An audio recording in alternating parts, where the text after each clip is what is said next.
Di antara bayang-bayang kota, seorang pemuda lusuh berjalan tanpa disadari siapapun, sampai langkahnya berhenti di depan sebuah rumah megah. Dari sanalah, hinaan, tantangan, dan takdir yang tak terduga mulai terbuka, dan tak ada seorang pun menyangka siapa yang akhirnya harus menunduk.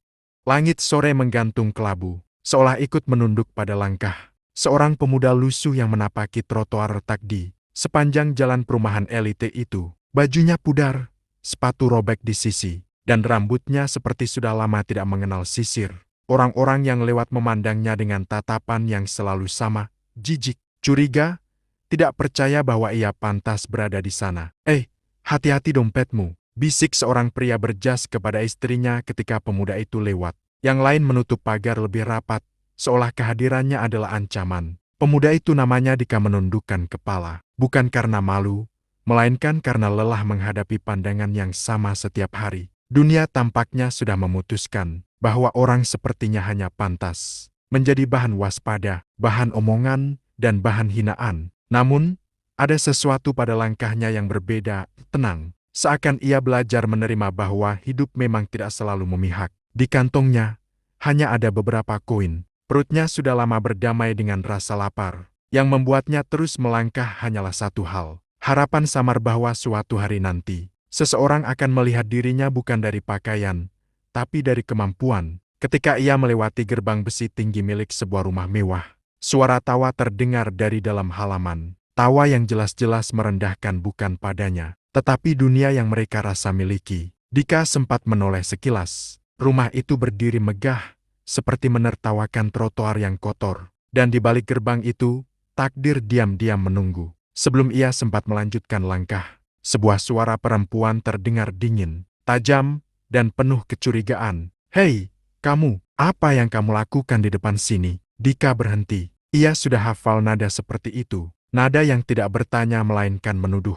Ia menarik napas pelan. "Aku cuma lewat," jawabnya tenang. Namun, ia tidak tahu bahwa kalimat sederhana itu akan menjadi awal dari penghinaan terbesar, sekaligus titik balik yang tak pernah ia bayangkan. Perempuan itu melangkah mendekat ke gerbang. Wajahnya cantik, terawat, dengan riasan sempurna tetapi tatapannya dingin seperti marmer. Dialah pemilik rumah itu, janda kaya. Dikenal banyak orang sebagai sosok yang anggun, kecuali bagi mereka yang dianggap tidak selevel. "Aku sudah bosan melihat orang-orang seperti kamu berkeliaran di sekitar rumah ini," katanya sinis. "Selalu saja pura-pura cuma lewat, padahal ujung-ujungnya minta belas kasihan." Dika menahan diri. Ia sudah sering mendengar kalimat serupa. Namun, ada sesuatu di nada suaranya, campuran sombong dan menyepelekan, yang menusuk lebih dalam. "Aku tidak minta apapun," ucap Dika pelan. "Aku benar-benar cuma jalan." Perempuan itu tertawa pendek, tawa yang terdengar seperti ejekan. "Ah, sudahlah. Orang sepertimu mana mungkin jujur. Kalau bukan pencuri, ya tukang tipu." Matanya menyapu Dika dari kepala sampai kaki. "Lihat dirimu, lusuh, seperti beban bagi dunia." Kata-kata itu menghantam, bukan karena keras, tapi karena terasa terlalu mudah diucapkan. Dika menggenggam tangannya. Ia ingin pergi, namun perempuan itu kembali berbicara. "Tunggu." Ia berbalik, setengah terpaksa. Di teras, seorang asisten rumah tangga sedang berjuang membuka sebuah brankas tua. Dua teknisi sudah datang sebelumnya dan gagal. Brankas itu peninggalan almarhum suami sang janda. Di dalamnya, katanya, ada dokumen penting dan uang dalam jumlah besar. Perempuan itu mendengus kesal. "Sudah berhari-hari brankas ini tidak bisa dibuka," katanya profesional. "Hasilnya nol," gerutunya. Tatapannya kemudian kembali ke Dika. Tatapan meremehkan yang kini berubah menjadi ide yang sinis.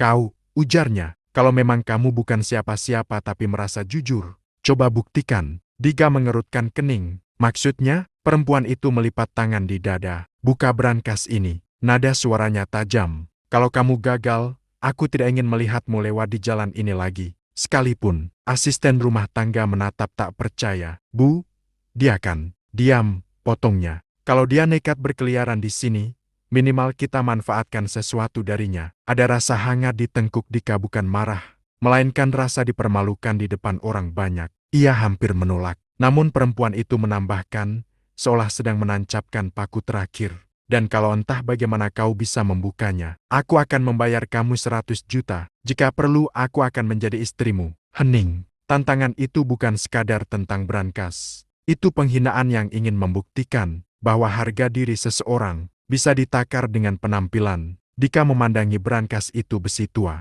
berdebu, dengan mekanisme yang tampak rumit. Ada kilatan kenangan dalam benaknya, bengkel kecil milik ayahnya dulu. Suara klik logam, dan malam-malam panjang belajar diam-diam. Ia menatap perempuan itu. Baik, katanya pelan. Aku coba. Perempuan itu menyeringai. Yakin tantangan ini hanya akan mempermalukan lawannya. Silakan, ucapnya dingin. Aku ingin lihat seberapa jauh seorang tak berarti bisa berusaha. Dan di saat itulah, tanpa ada yang menyadari, bukan hanya sebuah brankas yang akan diuji, melainkan martabat, kesombongan, dan cara manusia memandang sesamanya. Dika duduk di depan brankas tua itu. Besi dinginnya memantulkan wajahnya sendiri lusuh.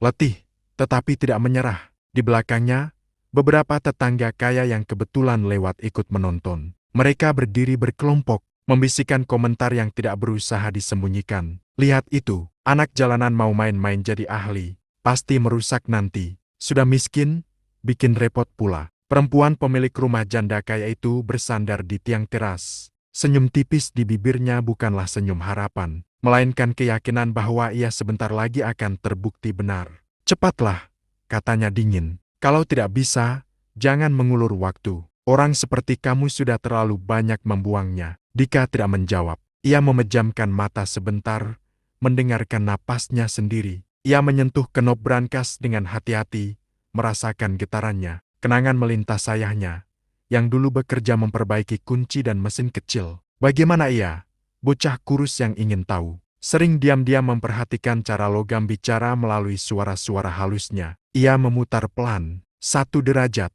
2 derajat, sunyi. Tiba-tiba, tawa kecil terdengar dari belakang. Sudah kubilang, cuma gaya, kalau ahli saja gagal, apalagi dia. Perempuan itu mengangguk setuju, seolah pembicaraan mereka hanyalah kebenaran yang tak perlu diperdebatkan. Teruskan, katanya, anggap saja ini latihan menjadi. Tidak berguna dalam diam. Kata-kata itu menusuk tapi Dika membiarkannya lewat seperti angin. Yang penting hanyalah bunyi lembut di dalam mekanisme, gesekan roda gigi, hentakan kecil pegas, dan rahasia yang menunggu.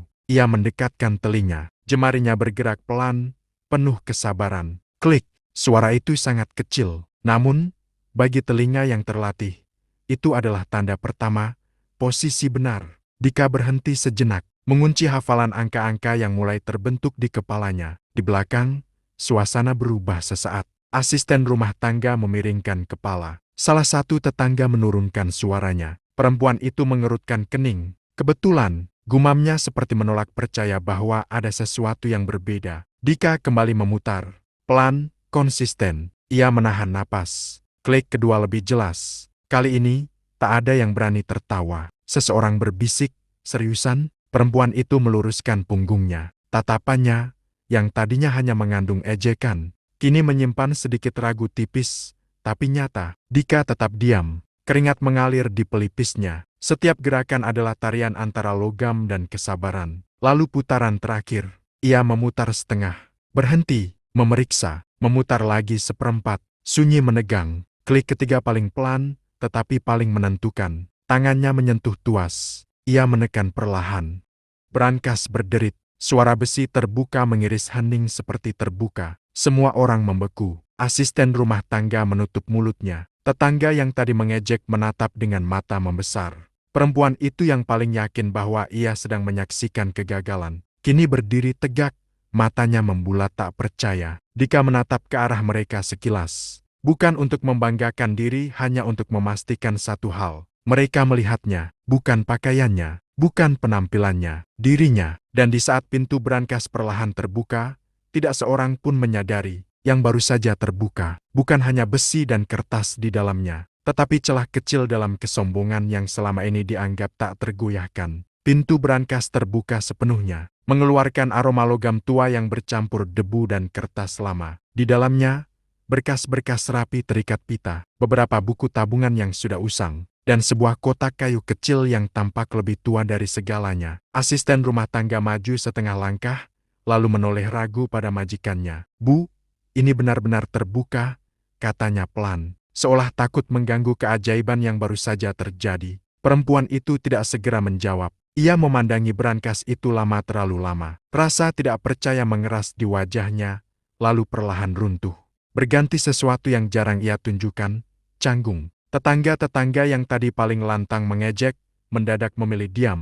Seseorang berpura-pura sibuk melihat ponselnya. Yang lain berdeham, seakan udara menjadi terlalu berat untuk dihirup. Dika bergeser mundur, membiarkan mereka melihat isi brankas dengan leluasa. Apa yang ada di dalam? Salah satu tetangga akhirnya bertanya. Perempuan itu menarik napas, mengambil kotak kayu kecil, membukanya perlahan. Di dalamnya, tersimpan cincin emas yang sudah pudar, selembar foto berbingkai tipis, dan secarik surat yang dilipat rapi. Sekilas, ekspresinya berubah. Foto itu bergambar dirinya bertahun-tahun, yang lalu berdiri di samping suaminya yang kini telah tiada, bahagia, sederhana, tanpa pagar tinggi. Tanpa tatapan sombong, tanpa rasa takut kehilangan. Tangannya sedikit bergetar ketika ia membuka surat.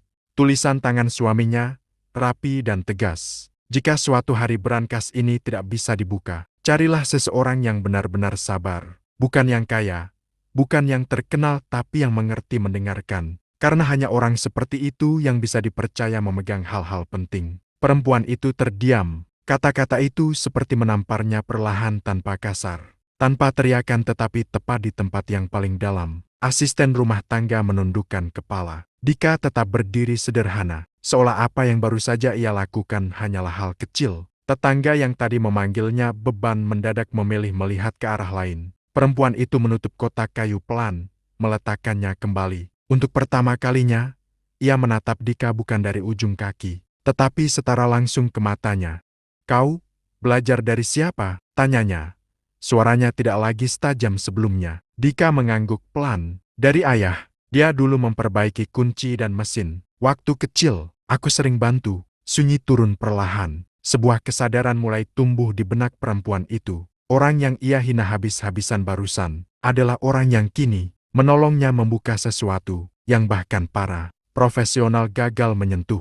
Sebuah ironi yang terlalu jelas untuk diabaikan. Namun ego seperti pintu besi tidak pernah terbuka sekaligus. Ia masih memegang sisa kesombongan seperti pegangan terakhir. "Baiklah," katanya akhirnya. "Setidaknya, brankasnya sudah terbuka." Kalimat itu terdengar biasa saja, tapi di baliknya, tersimpan rasa malu yang belum siap diakui. Dika hanya mengangguk, ia melangkah mundur, berniat pergi tanpa menuntut apapun. Bagi dirinya, yang penting bukan pujian melainkan rasa lega bahwa ia masih berguna. Namun, sebelum ia sempat melewati gerbang, suara perempuan itu kembali memanggil. "Tunggu!" Ada sesuatu dalam nada itu bukan lagi perintah, bukan lagi cemoohan, lebih seperti seseorang yang baru saja menyadari kesalahan besar, tetapi belum tahu cara memperbaikinya. Dika berhenti. Suara itu tunggu terdengar berbeda, tidak setinggi tadi, tidak sekeras tadi. Ada jeda di antara suku katanya, seperti seseorang yang menahan sesuatu yang berat di tenggorokan. Perempuan itu melangkah mendekat.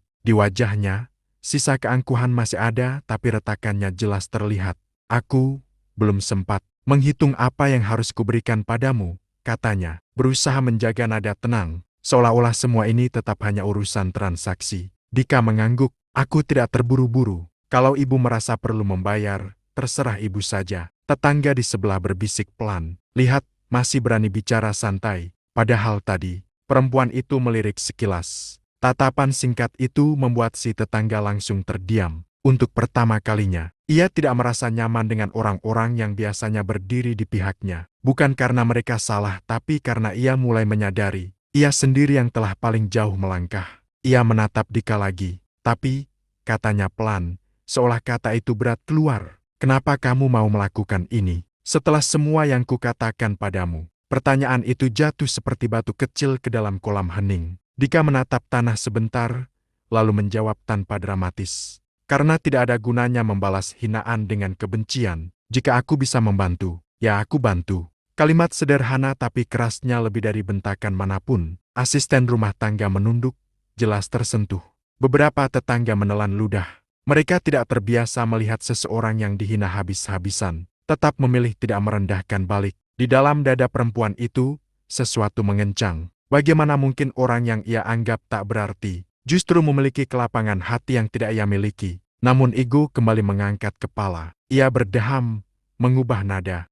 Bagaimanapun juga, kamu tetap beruntung. Kalau bukan karena aku, kamu tidak akan punya kesempatan seperti ini, katanya, mencoba mengambil kembali kendali. Kata-kata itu terdengar kering bahkan bagi dirinya sendiri. Dika hanya mengangguk lagi. Kalau begitu, terima kasih sudah memberi kesempatan. Bukan sarkasme, bukan sindiran. Tulus. Itulah yang membuat perempuan itu kembali terdiam untuk ketiga kalinya hari itu. Di benaknya, kalimat suaminya dari surat tadi terus berulang. Carilah seseorang yang sabar, bukan yang kaya, bukan yang terkenal. Ia tiba-tiba merasa sangat kecil di hadapan kenyataan itu. Tetapi permintaan maaf bukanlah sesuatu yang ringan. Butuh keberanian dan ia belum siap. Baik, ucapnya akhirnya, sedikit tergesa. Kau tunggu sebentar. Aku akan menyiapkan imbalannya. Ia berbalik menuju dalam rumah. Orang-orang di sekitar mulai bergerak, sebagian pelan-pelan menjauh. Rasa kagum yang enggan diakui bercampur dengan rasa malu yang tidak ingin ditunjukkan. Dika tetap berdiri di dekat gerbang, menatap langit yang mulai berubah jingga. Ia tidak mengerti kenapa dadanya terasa sesak bukan karena hinaan, tapi karena sesuatu yang lain. Seolah ada cerita di balik rumah besar itu yang belum selesai. Dan ia benar, karena di dalam rumah itu, sang janda berhenti di ruang tamu, memegang surat suaminya dengan tangan bergetar. Untuk pertama kalinya dalam waktu lama, ia bertanya pada dirinya sendiri, sejak kapan aku mulai memandang manusia berdasarkan pakaian, bukan hatinya? Pertanyaan itu menggantung tanpa jawaban. Namun satu hal pasti, hari itu tidak akan berakhir hanya dengan selembar uang. Hari itu akan memaksa seseorang menundukkan kepala bukan karena dihina, melainkan karena akhirnya berani mengakui kesalahan. Ruang tamu itu sunyi, jam dinding berdetak pelan satu-satunya, suara yang menemani. Perempuan itu berdiri mematung, memegangi surat suaminya. Ia duduk perlahan di sofa, lalu menatap foto-foto lama di rak, dirinya dan suaminya di sebuah warung kecil. Keduanya tertawa sambil menata barang dagangan. Foto lain memperlihatkan mereka berdua di kontrakan sempit, makan nasi dengan lauk sederhana. Tidak ada pagar tinggi, tidak ada tatapan merendahkan, hanya harapan. Suaminya dulu orang yang percaya bahwa setiap manusia punya cerita yang layak didengar. Ia sering mengulangi kalimat yang sama. Jangan menilai seseorang dari hari terburuknya. Kita tidak tahu seberapa berat hidup yang ia pikul. Namun, hidup tidak selalu ramah. Saat usaha mereka mulai maju, datanglah orang-orang yang memanfaatkan kepercayaan. Ada yang meminjam uang tanpa niat mengembalikan. Ada yang pura-pura bekerja jujur, tapi mencuri pelan-pelan. Dan suatu hari, mereka kehilangan hampir segalanya. Suaminya jatuh sakit karena kelelahan dan stres berkepanjangan. Ia berjuang tapi pada akhirnya menyerah pada takdir. Pada hari pemakaman, ia berdiri sendirian. Banyak yang dulu datang meminjam uang, tidak muncul. Banyak yang pernah berjanji setia, menghilang. Sejak saat itu, hatinya mengeras. Ia bersumpah, diam-diam, aku tidak akan mudah percaya pada siapapun. Siapa yang terlihat miskin pasti punya niat buruk. Siapa yang lusuh pasti membawa masalah. Sumpah itu perlahan menjadi dinding, tinggi, tebal, mengelilinginya sampai ia tidak lagi bisa melihat siapapun dengan jernih.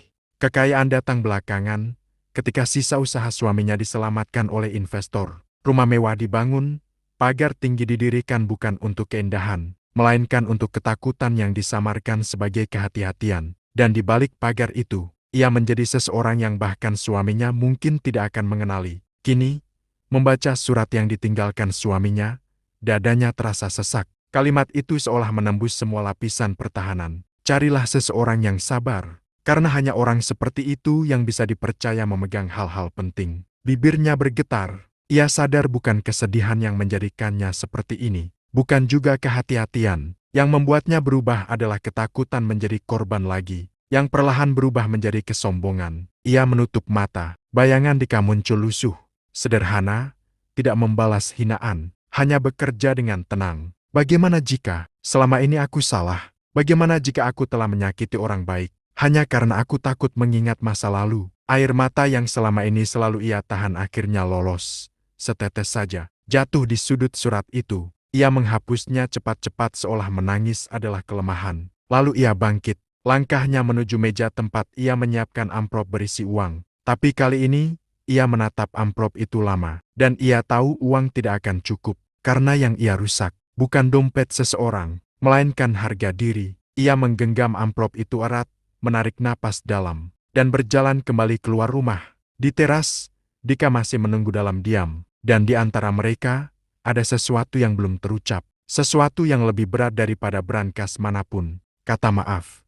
Perempuan itu melangkah keluar dengan amplop di tangannya. Mata semua orang yang masih bertahan di halaman sontak tertuju padanya. Sebagian berharap drama berlanjut, sebagian lagi diam-diam ingin melihatnya kalah. Walau mereka tak berani mengakuinya, Dika menoleh, lalu berdiri sopan. Perempuan itu menyerahkan amplop itu tanpa bicara. Dika menerimanya pelan, mengintip sedikit isi dalamnya, jumlahnya jauh lebih besar dari yang ia bayangkan. "Ibu, ini terlalu banyak," katanya jujur. Perempuan itu menggeleng singkat. "Anggap saja, imbalan tambahan karena kamu telah menghemat waktuku." Kata-katanya rapi dingin seperti biasanya, namun suaranya bergetar samar. Ia masih berusaha memegang kendali, bersembunyi di balik kalimat formal. Tetangga di belakang berbisik, "Ya sudah, terima saja. Untung besar kamu hari ini." Namun Dika tidak segera memasukkan amplop itu ke kantong. Ia menatapnya sebentar lalu menatap perempuan itu. "Ibu," ucapnya hati-hati, "uang ini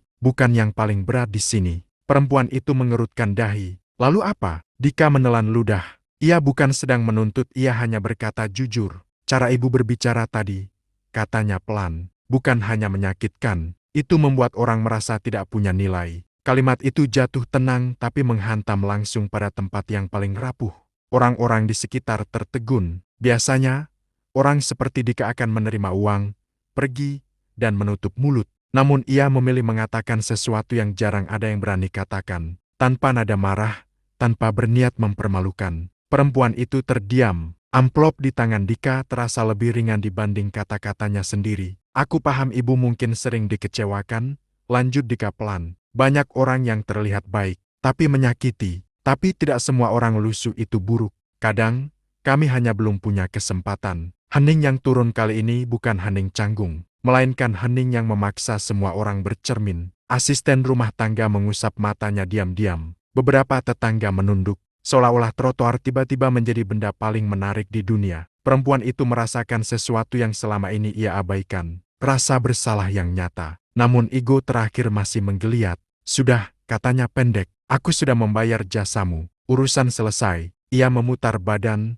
hendak masuk rumah. Langkahnya baru dua, ketika surat suaminya kembali terlintas. Hanya orang yang sabar, yang bisa dipercaya memegang hal-hal penting. Ia berhenti, tangan yang memegang gagang pintu bergetar. Untuk pertama kalinya, ia sadar. Yang diuji hari ini bukanlah brankas, melainkan dirinya sendiri. Pelan-pelan, ia berbalik. Semua mata kembali padanya. Dan kali ini, tatapannya pada Dika bukan tatapan seorang majikan pada orang asing, melainkan tatapan seseorang yang akhirnya mengakui ada sesuatu yang harus ia perbaiki. Namun kata itu maaf masih menggantung di ujung lidah. Berat seperti batu. Ia menelan ludah. Dadanya naik turun. "Dika," katanya pelan untuk pertama kalinya menyebut nama itu. Setelah mendengarnya tadi dari asisten rumah tangga, Dika menatapnya tenang, menunggu. "Jika aku berkata sesuatu yang berlebihan," ia berhenti, mencari kata-kata. "Kita bicarakan sebentar di dalam." Ajakan itu bukan soal basa-basi. Itu adalah tanda bahwa dinding yang selama ini ia bangun mulai retak. Dika mengangguk. Ia mengikuti perempuan itu masuk kembali meninggalkan halaman yang kini sunyi. Dan orang-orang yang tiba-tiba merasa kecil karena menyadari mereka pun tadi ikut menghina, tanpa merasa bersalah. Di balik pintu rumah, percakapan yang lebih jujur menunggu. Dan bersama itu, kesempatan pertama bagi seseorang untuk belajar menundukkan kepala. Dengan bermartabat, ruang tamu terasa berbeda dari sebelumnya. Bukan karena furnitur bergeser melainkan karena suasananya. Tidak lagi dingin dan berjarak, seolah-olah udara ikut menunggu sesuatu yang penting diucapkan. Perempuan itu duduk tidak di kursi besar yang biasanya jadi simbol kuasanya, melainkan di sofa kecil di seberang Dika. Jarak mereka lebih dekat dari yang pernah ia izinkan. Sesaat, tak ada yang bicara. Akhirnya, ia membuka suara. "Aku jarang melakukan ini," katanya pelan. Bicara dari hati. Dika menatapnya tidak menekan, tidak memaksa, hanya mendengarkan. Perempuan itu menaruh amplop di meja. "Kau benar," ucapnya. "Caraku bicara tadi menyakitkan." Dan ia menarik napas panjang. Itu bukan pertama kalinya. Matanya menerawang. "Aku kehilangan banyak hal dulu. Rumah, usaha, suamiku. Orang-orang yang kukira teman, pergi. Yang kelihatan paling membutuhkan justru yang paling banyak memanfaatkan. Kata-kata itu retak bukan karena ingin dikasihani, tapi karena jujur. Aku mulai percaya bahwa siapapun yang lusuh, berbahaya, bahwa kalau aku tidak keras, aku akan diinjak lagi. Ia menatap telapak tangannya sendiri, seolah melihat beban yang tak pernah benar-benar ia lepaskan. Lalu hari ini kau datang, lanjutnya lirih. Dan aku mengulang semua keburukan itu. Aku menuduh, meremehkan, menghinamu bahkan sebelum aku tahu siapa dirimu. Sunyi kembali turun. Dika menunduk sebentar. Aku mengerti, katanya pelan. Ketika seseorang terluka, ia ingin melindungi diri. Kadang caranya salah tapi niatnya sederhana, tidak ingin disakiti lagi. Perempuan itu tersenyum tipis pahit. Masalahnya, katanya, suara bergetar. Untuk melindungi diri, aku mulai menyakiti orang lain. Ia menatap Dika lurus tanpa dinding, tanpa topeng. Dan hari ini, orang itu adalah kamu. Dika tidak menanggapi dengan kebanggaan. Tidak ada rasa menang di sana, hanya empati yang tenang. Bu, ucapnya, aku tidak minta dihormati. Tapi setiap orang bahkan yang terlihat paling lusuh punya harga diri. Kata-kata itu menutup jarak yang tersisa. Perempuan itu menunduk lama seolah berjuang menemukan keberanian terakhir. Ketika ia mengangkat wajahnya, matanya basah. Kalau begitu, suara itu nyaris berbisik. Izinkan aku melakukan satu hal yang sudah lama tidak kulakukan. Ia menggenggam tangannya, lalu berkata jelas, maafkan aku. Kata itu jatuh sederhana, tetapi berat seperti sejarah panjang kesombongan yang ikut runtuh bersamanya. Tidak ada drama, tidak ada tepuk tangan, hanya keheningan yang tiba-tiba terasa lega. Dika tersenyum kecil. Aku maafkan, jawabnya tulus, dan terima kasih sudah berani mengatakannya. Perempuan itu terdiam, menahan haru yang nyaris pecah. Untuk pertama kalinya sejak lama, ia merasa lebih ringan. Amplop di meja tetap ada, tapi kini tak lagi menjadi pusat pembicaraan. Karena yang baru saja dipulihkan di ruangan itu bukan uang, melainkan sesuatu yang lebih mahal. Cara manusia saling memandang. Di luar, matahari hampir tenggelam, meninggalkan cahaya jingga yang jatuh lembut ke sudut-sudut ruangan. Malam itu terasa lebih tenang dibandingkan malam-malam sebelumnya. Angin berembus pelan, membawa sisa rasa malu dan penyesalan dari rumah megah itu. Janda kaya yang dulu menyeringai meremehkan, kini duduk di ruang tamu dengan kepala tertunduk, bukan karena kalah, tetapi karena akhirnya ia menyadari siapa yang sebenarnya merendah, dan siapa yang selama ini berdiri tegak. Pemuda lusuh itu berdiri tidak jauh darinya. Bajunya masih sederhana, sepatunya masih usang, tapi cara ia menatap dunia telah berubah. Tatapannya tak lagi penuh luka. Kini ada keteguhan, ada keyakinan bahwa harga dirinya tidak ditentukan oleh mulut orang lain. Maafkan aku, suara sang janda akhirnya pecah, lirih namun jujur. Aku salah, aku menghina, meremehkan, bahkan mempermainkanmu seolah kau tak berarti apa-apa. Ia menarik napas panjang, menahan air mata yang hampir jatuh. Aku pikir uang memberiku hak untuk menghina. Aku pikir kemewahan membuktikan aku lebih tinggi. Tapi hari ini, aku kalah oleh keberanian dan kecerdasanmu. Bukan karena brankas itu terbuka, tetapi karena kau tidak pernah kehilangan martabatmu. Pemuda itu diam, tatapannya lembut namun tegas. Aku tidak marah karena kata-katamu, ujarnya pelan. Aku marah karena kau lupa bahwa kita sama-sama manusia. Kata-kata itu sederhana, tapi menampar lebih keras daripada hinaan yang pernah diucapkan sang janda. Ia menunduk lebih dalam bukan karena takut, melainkan karena akhirnya mengerti. Terima kasih. Karena kau memilih membuktikan dirimu, bukan membalas dengan kebencian, lanjut janda itu. Kalau kau mau, aku ingin menebus kesalahanku bukan dengan hadiah, bukan dengan iming-iming, tapi dengan rasa hormat. Pemuda itu tersenyum samar. Tak perlu menebus apapun, jawabnya, cukup jangan menghina orang lain lagi. Kau tidak tahu betapa berat hidup yang mereka jalani. Sunyi kembali menyelimuti ruangan namun bukan sunyi yang canggung, melainkan sunyi yang penuh pengertian. Di balik kesederhanaannya, pemuda itu mengajarkan satu pelajaran yang tak bisa dibeli dengan emas. Harta bisa memabukkan, tapi kerendahan hati itulah kekayaan yang sesungguhnya. Sang janda menatapnya pergi dengan hati yang lebih ringan, dan janji pada dirinya sendiri, tidak ada lagi hinaan, tidak ada lagi kesombongan. Sementara pemuda lusuh itu melangkah ke jalanan malam, membawa satu kemenangan yang tak terlihat, kemenangan atas dirinya sendiri.